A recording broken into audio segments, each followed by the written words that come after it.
Welcome to episode 92 of Live with the Maverick. My name is Dominic Lee, founder of Maverick Actuary. We are a content community. Our mission is to maximize the impact and value of quant professionals on a global scale.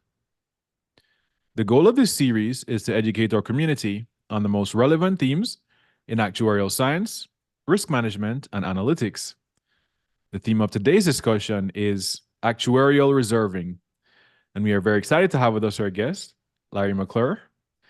Larry is Chief Reserving Actuary, America's PNC at SCOR. So welcome, Larry. Well, thank you. Thank you, Dominic. I'm really happy to be here. And I can truly say, everyone, just real quick, me and Larry is definitely one of the first people I would say on the podcast who I truly consider to be like a friend. Like, we're former colleagues where we became Facebook friends. And now I really consider Larry to be a true friend. So, and I apologize, Larry and everyone else. I can't believe it took us 92 episodes to do a formal reserving episode, but I'm very excited. So over to you, Larry. Yeah, so great. I mean, just start, and thank you very much for having me. I really do appreciate it. And reserving is a passion of mine, so I'm happy to talk about it just about any time to just about anybody. But just to start off, I'd just like to mention that any of the opinions that I say today are my own. They don't necessarily represent my employer, SCOR Re. And we'll always stay away from any material, non-public information because I very much value my freedom. So we'll move on with the rest of it. But just wanted to cover the legal stuff first. Yeah, excellent. And thanks for doing that, Larry. So yeah, just love to give you an opportunity to introduce yourself. Yeah, so I started in actuarial. I kind of came to actuarial work kind of into a circuitous path. I worked in IT for over a decade, went to school at night. Finally got my degree and passed a couple exams and started in the actuarial program at Travelers. I think in 1998. I checked my resume last night, so I think that's accurate. Yeah, and started in the actuarial program at Travelers and was really there, other than a short foray outside of Travelers. I was there until about 2017.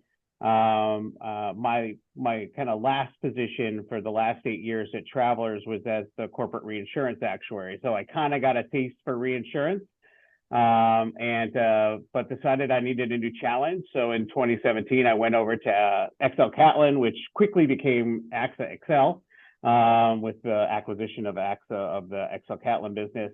And started doing reserving kind of full time in 2017, and been on the reserving game since. So, like I said, it's a big passion of mine. Outside of work, my wife and I live in Connecticut. We have two grown children. Tucker's 27 and Drew is 24. And when I'm not busy with all the volunteering that I do for Little League and Kane, the casualty actuaries in New England, my wife and I own an 1885 farmhouse, so that keeps me pretty busy trying to keep that standing. That's basically the battle at this point, is just make sure it doesn't fall down. So yeah, I spend a lot of time at home when I can, when I'm not here in New York City working. So, what kind of animals do you have? well, I like to say I have none invited, many uninvited animals, and we live kind of right on the edge of town, so we have pretty much these days in Connecticut we're getting bears and deers and foxes and possums and groundhogs and of course all the little stuff too, the woodchucks and chipmunks and whatnot. So it is a little bit of a menagerie out on the edge of town here. So Interesting. So yeah, you mentioned that you transitioned from primary to reinsurance, and your current role is Chief Actuary, America's PNC at SCOR. So how would you describe your company and this role? So SCOR is a French company based in Paris. So this is my second French company. I was at AXA for a number of years, 5.5 years. I speak no French, so that's a challenge sometimes. I work with a lot of people that have French accents, and they're great, and I've gotten fairly good at listening to them. Yeah, I've been here for about 20 months now in this role. When I was at AXA XL, I started on casualty reserving, eventually took on the chief reserving actuary there. That was on the primary side. but kind of felt a desire to get back into reinsurance. I spent a lot of time working on reinsurance at Travelers from the ceded side. And now, kind of this opportunity at SCOR gave me an opportunity to work on the assumed side and in reserving, which, it's, like I said earlier, has become kind of a passion of mine. SCOR describes itself, I think, accurately as a top tier reinsurer, but we're not, the big guy, right? So we're not the Munich or the Swiss Re. We're a little smaller. And I like to say that we're just the right size. It's a little bit of Goldilocks, right? Not too big, not too small, just the right, so. Working for a French company is great. I get to go over to Paris a couple of times, every so often, and it's a wonderful place. So I highly recommend it, especially if you're an art lover. So that sounds like a great opportunity. Yeah, for sure. Yeah. So yeah, I mentioned that the theme of today's discussion is actuarial reserving. Yep. I'm very excited to get into this. There's people who have different levels of proficiency. That was my first role. So I know a little bit about it, but some people who are listening may be coming across it for the first time. So before we discuss how actuaries get involved with this subject, let's first take a step back. Like, what is reserving? Sure. Well, I think reserving is basically kind of using math, systems of math or systems of equations, mathematical approaches to estimate the ultimate cost of claims that an insurance company has. So, when insurance is a kind of a strange business, right? When your local mom and pop store sells a loaf of bread, they know how much that bread costs and they know how much they sold it for. So they know instantly how much money they made on that loaf of bread, before expenses anyways. In insurance, we sell a product that is essentially a promise. It's a promise written on a piece of paper, these days, probably electronically more often than not. But, so it's the reserving actuary's job to kind of estimate the ultimate cost of all the claims and project that to their ultimate value.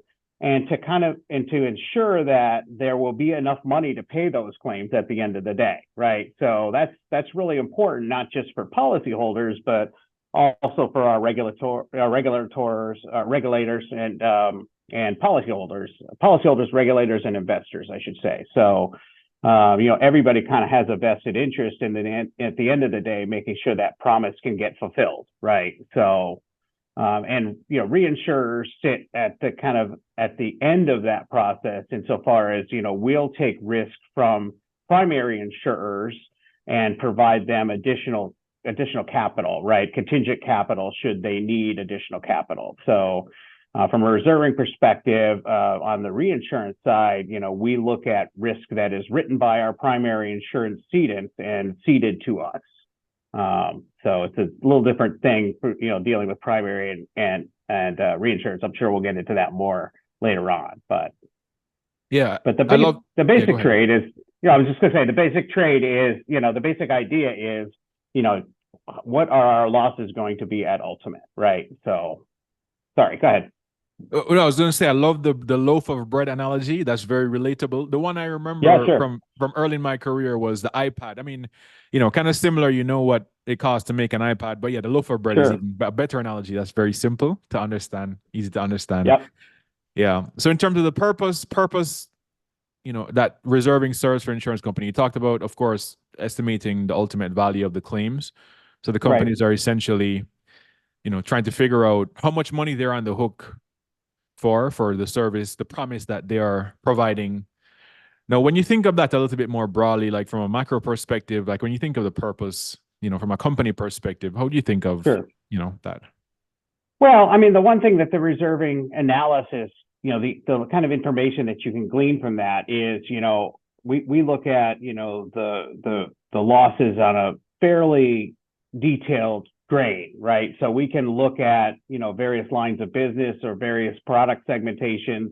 Whether you're insurance or reinsurance, you're going to have some kind of data segmentation scheme to try to group similar risks, right? So the founding principle behind reserving is that similar losses, the past experience of similar losses should be repeated in the future, right? So if we said this class of business typically doubles in size from the initial reporting to the final value, if the historical pattern has been that it doubles, then we're going to assume that the new years will double as well. Now, that's obviously subject to a lot of caveats. Did something change in the way the policies are written or the way claims are adjusted or something else? We need to be mindful of that. But we start with the baseline assumption that losses in the future, the development on losses in the future is going to mirror the development on losses in the past, right? And so we can say, when we get halfway through the development period, our loss is running higher than expected, lower than expected. We can provide that information to our managers, to our underwriters, to our pricing actuaries, to the various other constituents that we have, and give them insights into how their book is performing over time. So that's a big piece of it. As I mentioned earlier, there's a big piece of regulatory compliance. Not the sexiest thing under the sun, but definitely needs to happen to keep insurance operations in business and keep our regulatory friends happy. Our audit friends, we deal a lot with them. They're another one of our constituents. Making sure that they understand the assumptions that we're making, and they might not agree with every one of them, and that's okay. But we do want to kind of walk them through our thought processes, right? So we have a lot of folks that we deal with on a kind of regular basis, I guess I would say. So there's a lot of insight that can be gleaned from looking back, just like anything in life, right? You can look back at your history and you can learn from it, right? Well, that's kind of what we do every day, right? So, which differs a little bit from what the pricing actuaries do. They're looking at next year's policy. We're looking at all the policies that we've written in the past, to the extent they're still open and have claims. So yeah, I think that maybe that's a good high level view anyways of kind of what we're doing in the reserving shop. So a few things I heard from you. Obviously, solvency is the first thing, because you want to know how much they're on the hook for. You talked about regulatory compliance that involves, I think, financial reporting. One that I kind of pitched by you, because our first company saw this a lot, was from a profitability perspective, especially for public companies who have to report earnings. I always saw a very direct connection there to reserving. Sure. Yeah. And I think that's also why you find a lot of reserving actuaries sitting in the finance area, either directly in the finance area or kind of tangentially next to the finance area. So because we do spend a lot of time with our finance colleagues kind of putting together all the supporting material we need for our quarterly or, annual financial statements. Every U.S.-based company, anyways, will have an appointed actuary. That's the actuary that's nominated typically by the board to sign the official opinion on the reserves. We have to do that every year. So there is kind of a statutory mandate to have a reserving actuary, at least one, anyways, for each legal entity. But actuaries, that most reserving departments are many actuaries, because there's a lot of numbers on our spreadsheet. So as so that's a big part of it. Yeah, I spend a lot of time. I personally present to our board every quarter, give them an idea what the results are, what's changing, what are we looking at, what are we worried about. We have a very open and honest conversation with our board here at SCOR, and I'm sure that's very typical across the industry, right? So, so yeah, that's a big part of it. Yeah. So if you notice how I'm thinking of this conversation in terms of making it most valuable, is I'm trying to take it to kind of work backwards. So I'm starting at the top, because I think if we talk about the analysis, and we'll get to that eventually, I think it's always good to start high level and then work our way down. So we talked about what reserving means even before we brought actuaries into the equation. So now that we've brought the actuaries into the equation and we acknowledge that actuaries are instrumental to the reserving exercise, what key deliverables do they produce? Yeah, so as we kind of just alluded to, I guess, earlier, management information is a big part of what we do. Feedback loops to our business unit customers is a big part of what we do. Every quarter, and this is true for virtually all reserving actuaries that I'm aware of, on some regular frequency, usually quarterly, we will meet collectively, across all the various disciplines, claims, finance, accounting, management, whatnot. And we will talk about the results that we're seeing. And because we also want to, it's not just us delivering information to them, it's also, we want to be able to kind of regularly ask them questions about what's going on in the book. If they're changing their underwriting appetite, or if claims is changing their claims handling processes, or, you know, what have you. We want to be aware of that, because that could definitely affect the way losses will develop over time, right? So, and then, you know, as you remember, if we learned on our exams, we have mathematical techniques to start to deal with that, you know, should those things happen, right? So, so the communication, the management information is a really, really big deliverable. You know, while reserving to some folks may feel like it's a little less exciting than pricing, in a lot of ways, it really is, it's super important, because, you know, we're providing a lot of information to kind of key stakeholders on, you know, kind of how the reserves are developing. And for most insurers, that's the largest liability on the balance sheet, right? You know, there are not many insurers that have, you know, non-loss liabilities that, you know, that are larger than their loss liabilities, right? So, yeah, that's a big part of it. I think that's where we spend a lot of time, you know, with our various constituents. Could be a board, could be management committees, could be, you know, other auditors, internal auditors, external auditors, whatnot, regulators, whatnot. So.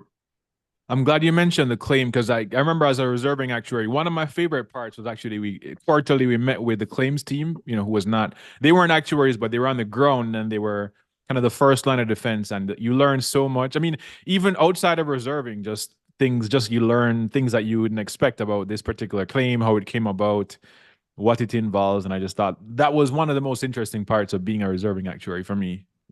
Yeah, 100%. I agree 100%. I spend a lot of time with our claims professionals here, and at all the times I've been in a reserving role. I think the relationship between reserving and claims is really, really important. You know, we want, like you said, they are where the rubber meets the road, right? Where the dollars are ultimately being kind of decided. The strategies, if it's being litigated, the strategies are being decided.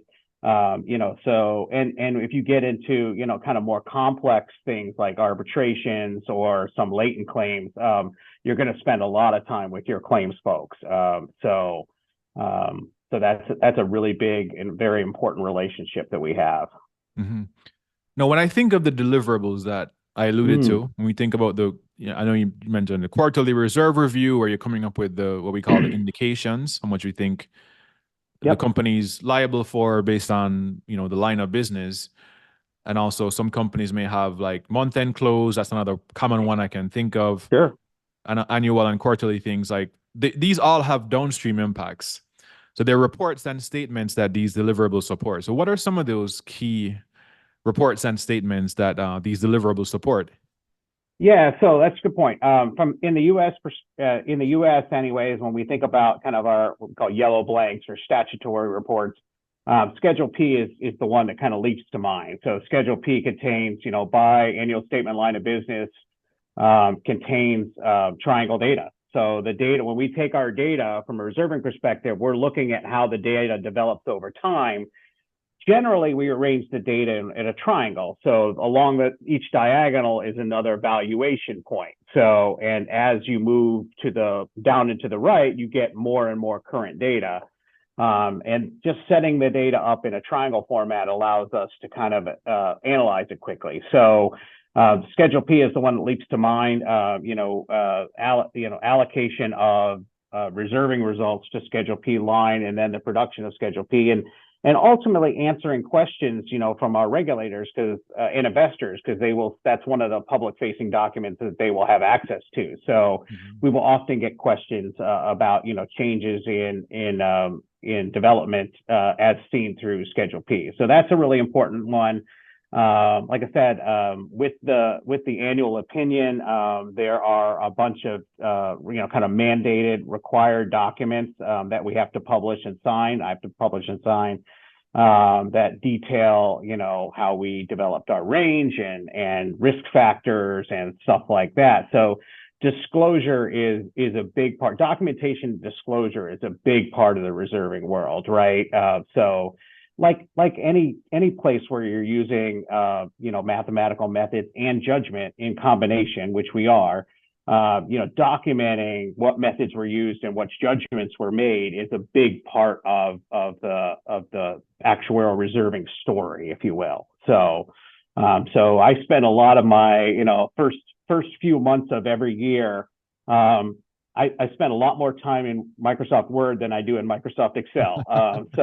That's just the reality of it. So I mean, I think my actuarial report, the big report, is somewhere in the order of 1,000 pages with exhibits, and it's about 140 pages of just text.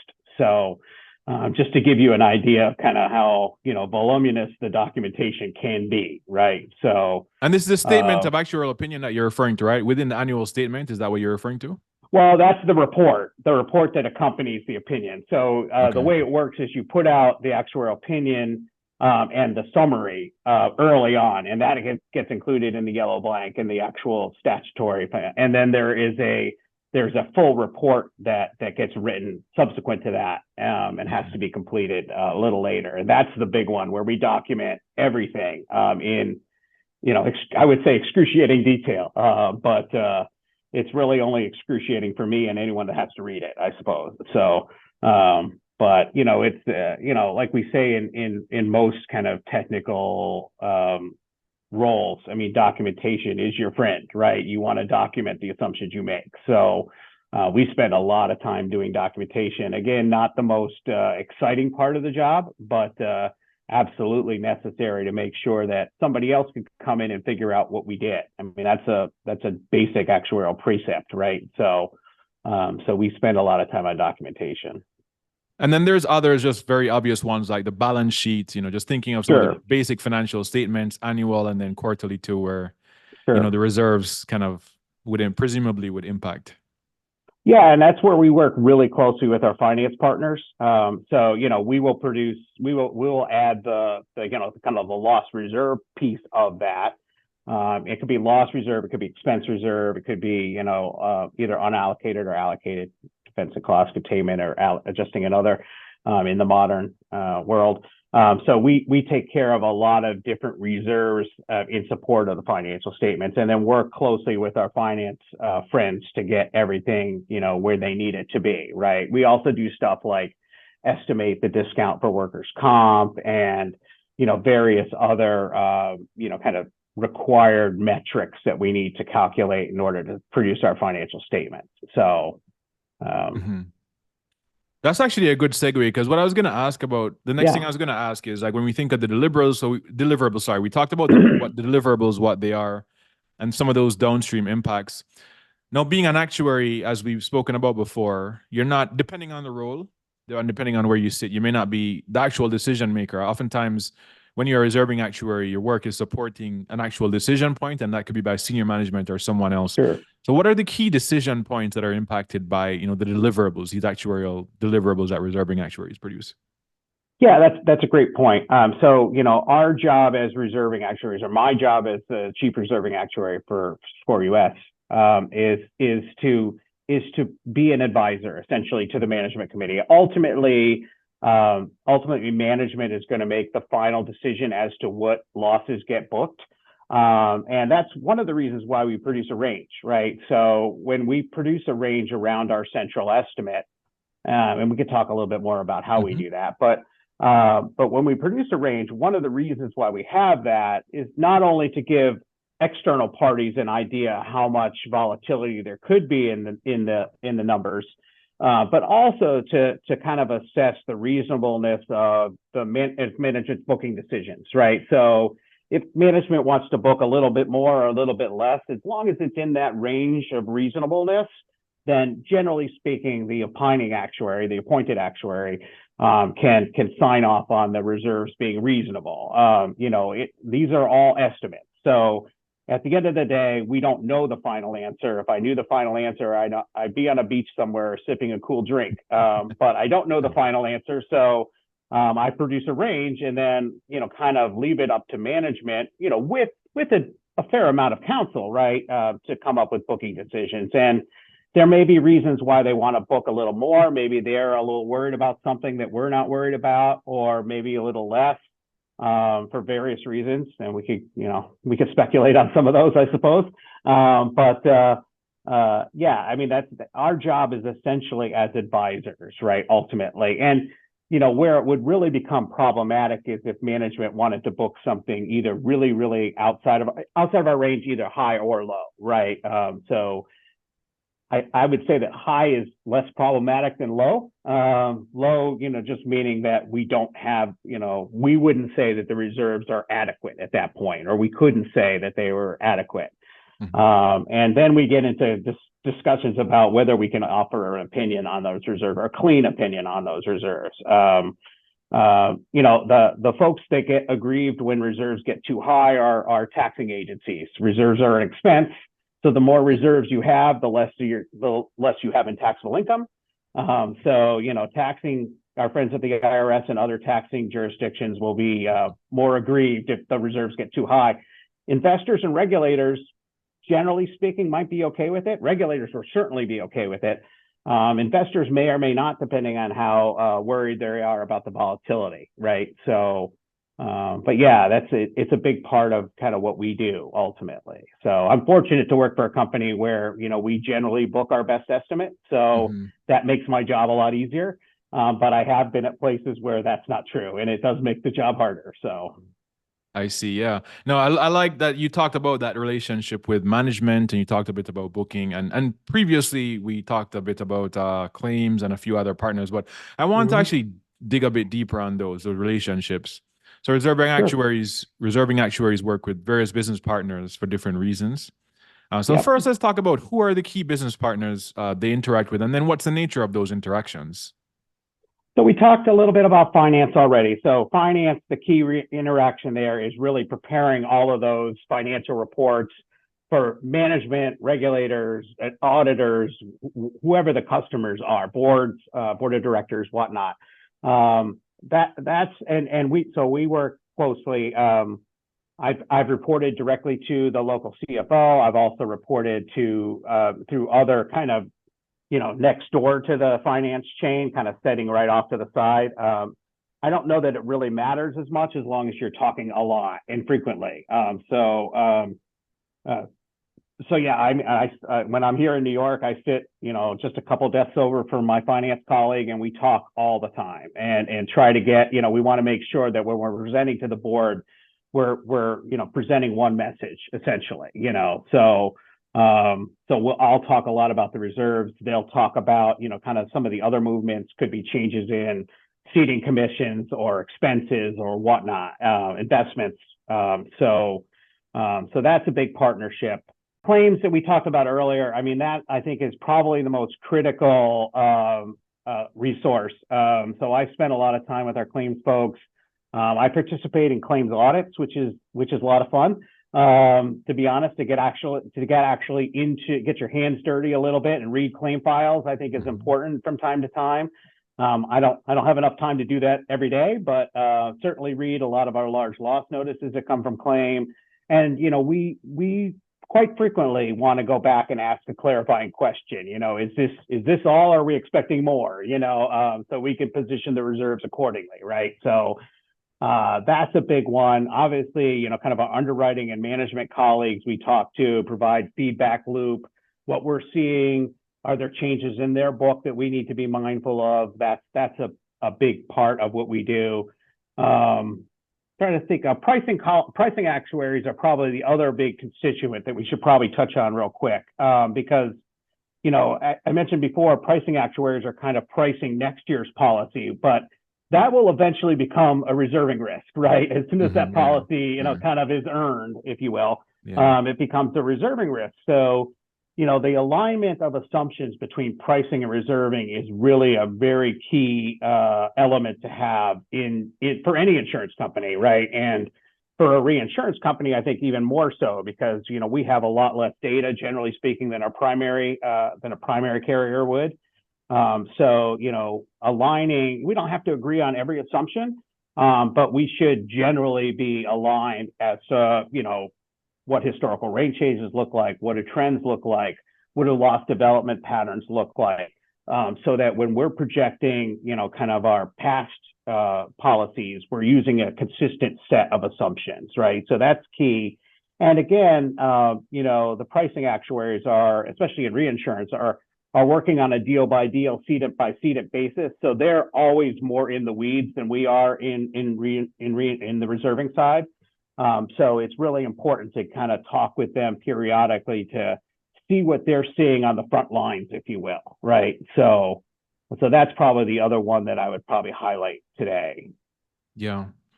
What about ILFs? Is that something that both of you, I know that's probably more of a pricing assumption, but yeah, probably more. Well, I've certainly worked on insurance. You're talking insurance-linked securities? No. Sorry, increased limits factors. ILF. I'm sorry, I didn't hear you. Sorry, ILF. Yeah. No. Definitely. One of the things that we observed, kind of coming out of the social inflation period, which we'll probably touch on later, is that limit profiles changed a lot. And if your limits, limits on offer, your attachment points and your limits, if those change a lot, that's going to impact your development factor pattern. So we definitely want to know from our pricing colleagues if the underlying limit distribution or attachment point distribution is changing, because that's either going to tend to speed up or slow down our loss development. And if we don't take that into account, we're going to either overproject or underproject, and both are bad for different reasons, obviously. But yeah, we do need to be mindful about changes in mix, changes in underlying exposures, and one of the great ways to get that is from talking to our pricing colleagues. So that's a great point. Okay, good. Yeah, I like the way you tie that together there. I think that's important, reserving and pricing. So now that we have a sound understanding of the business imperative for reserving and reserving actuaries' key interactions, finally, let's dig a little deeper into the details of reserving. I know all the actuarial nerds are happy now, so we can start talking more about the details. Now, this is a very hard question, because I know I'm packing a lot into this, but at a high level, if it's even possible, how would you describe a reserve analysis?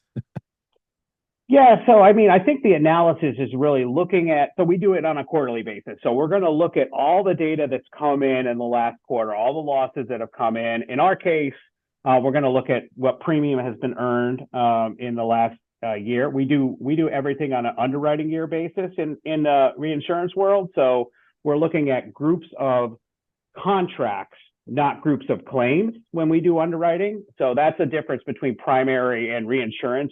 Primary insurers will tend to group claims by accident year, and reinsurance will tend to group claims by contract, by reinsurance contract, so underwriting year typically.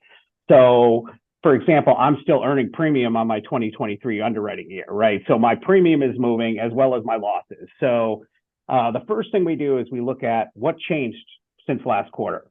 We got more premium in, we earned IBNR on that premium, we got losses in. Are the losses higher or lower than we expected? So we look at AVE, actual versus expected. That's one of our key diagnostics as soon as the data becomes available. And that gives us a kind of a guideline for how we want to approach the reserve review. So then we'll look at places where our actual losses have been materially higher or lower than expected. And as you might imagine, we spend more time on the places where the losses are materially higher than we do where the losses are materially lower. But yeah, we'll kind of target our review. We have enough reserving segments that we can't always get to everything every quarter. So we will target our review based on that experience. And then really what our job is to figure out, do we need to make any changes to the big reserve review that we do every fall? Do we need to make any changes in the intervening quarters to make sure that our reserves are still, where they should be, right? So we will look at, do we need to change methods? We have a variety of approaches, mathematical approaches that we can use to estimate the ultimate value. We can start with the original price loss ratio and work all the way to the point where we're actually holding no IBNR at the end, where we're just basically saying the incurred losses are our ultimate losses. And we have various methods in between. So we will look at methods along that continuum, and we'll see if, if the more loss responsive methods are running hot or running cold. That will tell us whether, we're trending towards a higher number or trending towards a lower number. So we start to think about where are the reserves moving on each segment, and then how does that work in aggregate? Because one of the things you get in any portfolio of liabilities or insurance liabilities, you get diversification, right? So you'll get some good guys and some bad guys, and that doesn't necessarily mean that, you may wind up, across an entire book being essentially flat, but you're going to have some winners and losers in there, right? So we'll spend some time thinking about, who are the winners, who are the losers? Do we have good rationale for that? Can we explain it? Is it driven by losses? Is it, what changed? So really what I tell my team is that we're storytellers at our core, right? Our job is to come up with the story every quarter. What changed? What did we do? How do we react to it? And then we just document that and present that to management. So, ultimately the reserve review is a story about our losses.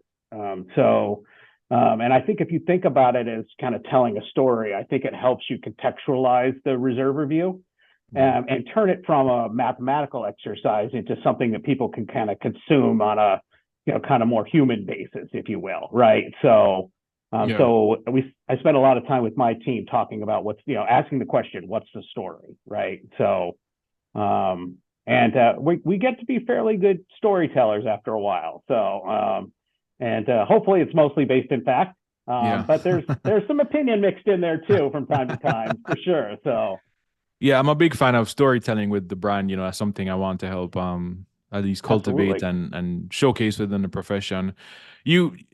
I want to take a step back on the difference between primary carriers and reinsurance. I know you started to talk about it. I'm just going to repeat something that you said and just get some clarification. Sure. The first, I want to understand the difference between reserving between primary carriers and reinsurance. And the first thing you mentioned is that I believe you said primary carriers do things on a calendar accident year basis, and then reinsurers on an underwriting year basis.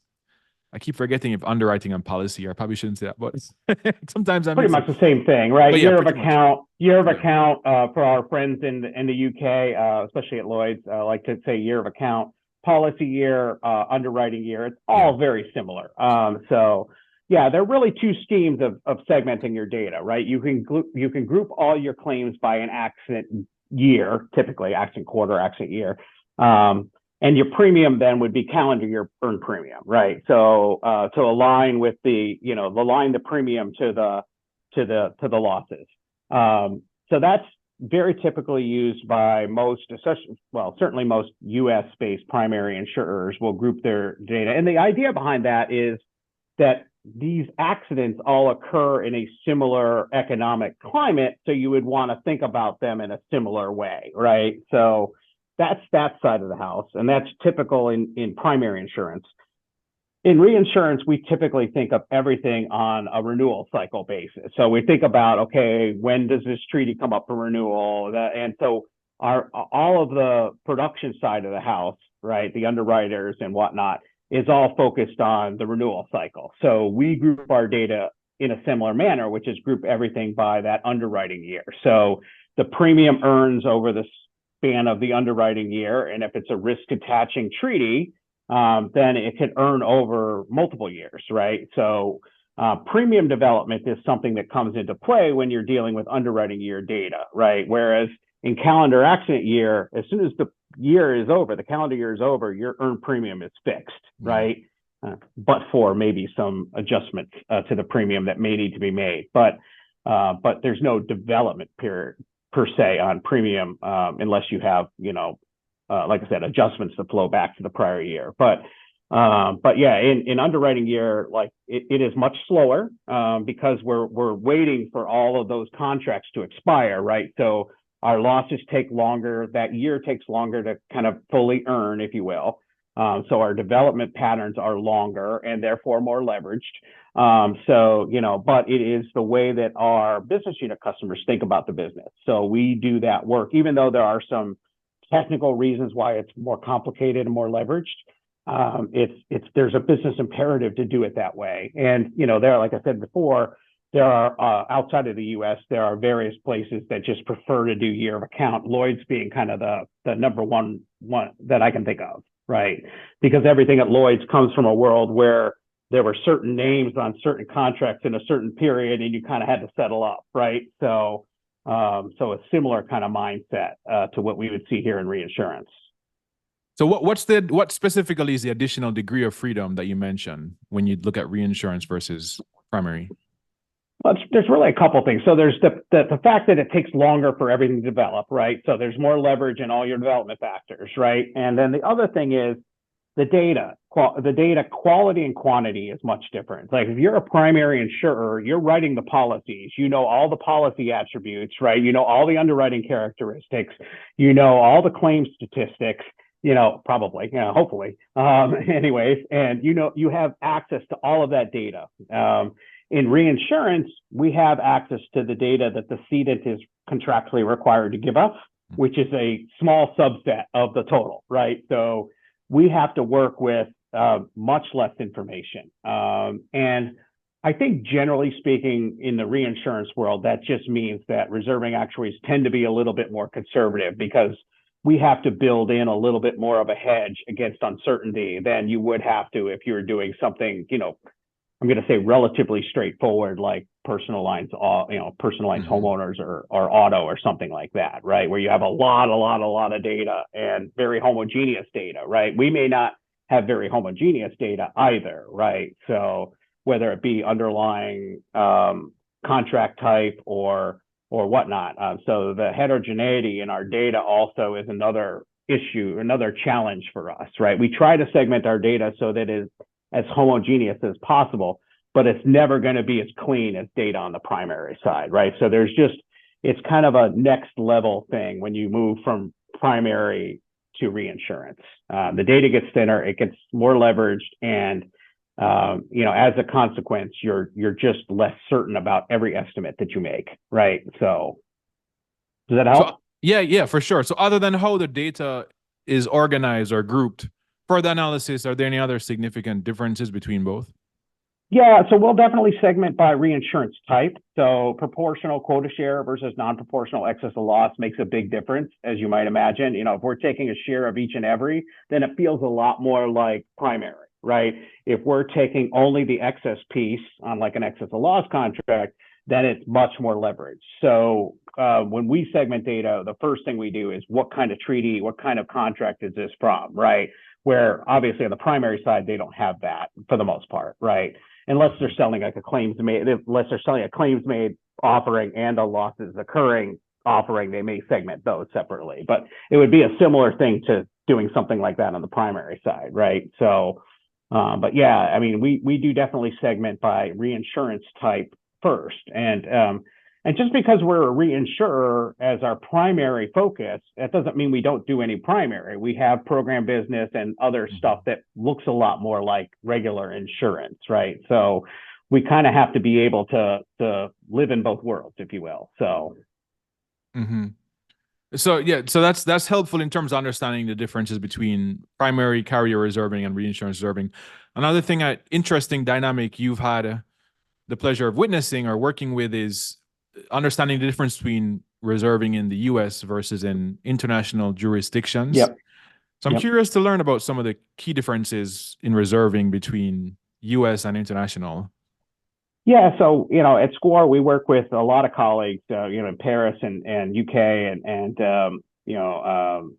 Dublin and elsewhere. We have colleagues in the Far East as well. Outside the U.S., I think the risks are different, right? I mean, the key thing in the U.S. is the casualty business, from my opinion. When I talk to my colleagues outside the U.S. and we talk about, the risks that flow through a typical kind of commercial liability book, they just don't get it, at least not right away. And it's not for lack of aptitude or smarts. It's just not something they're used to. They're not used to the litigiousness that we have in our society. They're not used to people suing all the time. And in fact, once you get outside the U.S., it's much harder to sue. You may have to pay, if you lose, you may have to pay the other guy's lawyer costs, right? For example, in the UK or something like that, right? Where here, we always say nothing stops anybody from suing anybody at any time, right? And what we saw when we think about kind of the casualty deterioration in the last 10 years, we saw the prevalence of just mega lawsuits, right? We call that social inflation. And when I talk to my colleagues outside the U.S., they find it really hard to conceptualize a $200 million verdict from a single auto accident, right? They can't figure that one out, right? And they also come from a world where socialized medicine is prevalent, right? So they don't have the workers' comp medical like we have here, right? Because we don't have widespread socialized medicine, and people would argue with me politically about that, but we have exposures that run through our book that just don't exist. But outside that, the actuarial math is the actuarial math. So if you are a U.S. reserving actuary and you wanted to go work on a book of continental European motor, I mean, you could do it. The math is the same. I mean, math is universal language, right? There wouldn't be. In fact, I think you'd probably find it, generally speaking, less challenging, but you could do it. Fairly straightforward. There may be regulatory nuances that you'd have to adapt to, but from a pure math perspective, there's really no reason you couldn't do it, right? So like I said, I think just the overall climate and the types of losses that we have running through the insurance system in the U.S. are just foreign to most folks outside of the U.S. They just don't have that culture of litigiousness. So, yeah. Another thing when we talk about U.S. and international, of course, is the accounting laws. So sure. Yeah, no, great point. So yeah, I mean, I don't think about it much because as a French reinsurer, we're under IFRS 17 and have been for the last year and a half, I guess.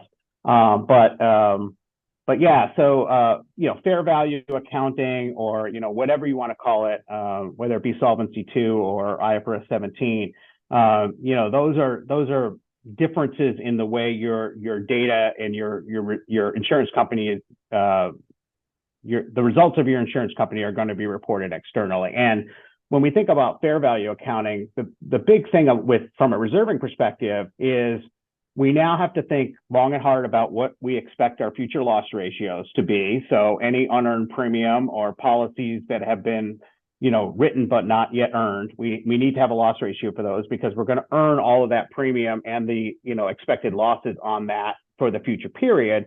And then we're also thinking a lot about the pattern that those losses are going to come in at and be paid. So when are those losses going to be reported to us, and then when are they going to be paid? Because ultimately, under IFRS 17, we're projecting all of those future cash flows out, and then we're discounting them back to present value. So we go through all of that math to get a discounted kind of fair value, present value view of the liabilities. Whereas in the U.S., to contrast that, there's very little discounting in U.S. reserving under U.S. statutory reserves. There are some prescribed reserving for U.S. workers' comp, but essentially think of U.S. reserves as undiscounted. And the rationale for that is varied, but at least one of them is it provides an implicit hedge for the regulators, right? The fact that you're not discounting your reserves means that there's essentially extra money in there to provide a solvency buffer. That's at least one rationale for it. But yeah, I mean, and one of the things, if you were to work outside the U.S. or do reserving outside the U.S., there may be specific concerns or specific assumptions that you need to make to support the accounting regime that you're working under, right? So, most typically these days it's IFRS 17, but if you go down to Australia, I think they use a stochastic reserving approach. So you'd have to run your, most of our reserving is very deterministic, other than, setting a range around the central estimate.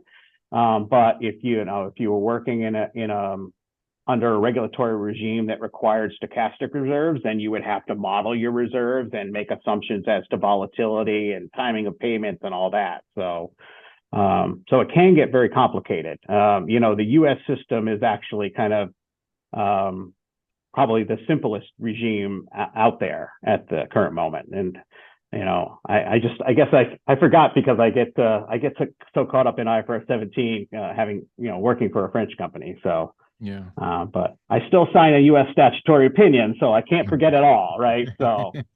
Yeah, so sounds like nature of risk and accounting standards are the main ones, the main kind of Yeah, for yeah. sure. Got Yeah, it, for got it. sure. And regulatory regime, like, Yeah. what regulatory regime are you working under? If you're working in Ireland under the Central Bank of Ireland, the regulatory requirements are going to be quite high, So, and, just for an example, right? And, the UK has its own set of regulations. Our friends in France at the ACPR have their own set of regulations. So depending on where you are, right, that's going to be a big determination in how much and what documentation you have to produce to satisfy all those regulatory requirements, right? So, Okay, that's helpful. No, certainly, I think anyone would agree, whether you're in insurance or not, is that the economy has been in some interesting places. We had an interesting sure. experience in the past, probably decade or so, at a minimum. And of course, the economy directly impacts, especially with property and casualty, reserving Mm-hmm. itself. So what market trends have you observed in recent years that are relevant for reserving actuaries? Well, there's been a lot. I mean, it's really been a very tumultuous ride. I think that's fair to say. And I think what I would probably highlight based on my experience, I guess I'd probably say there's a few. Social inflation, I've kind of alluded to a couple of times, and I'll talk a little bit more about that in a minute.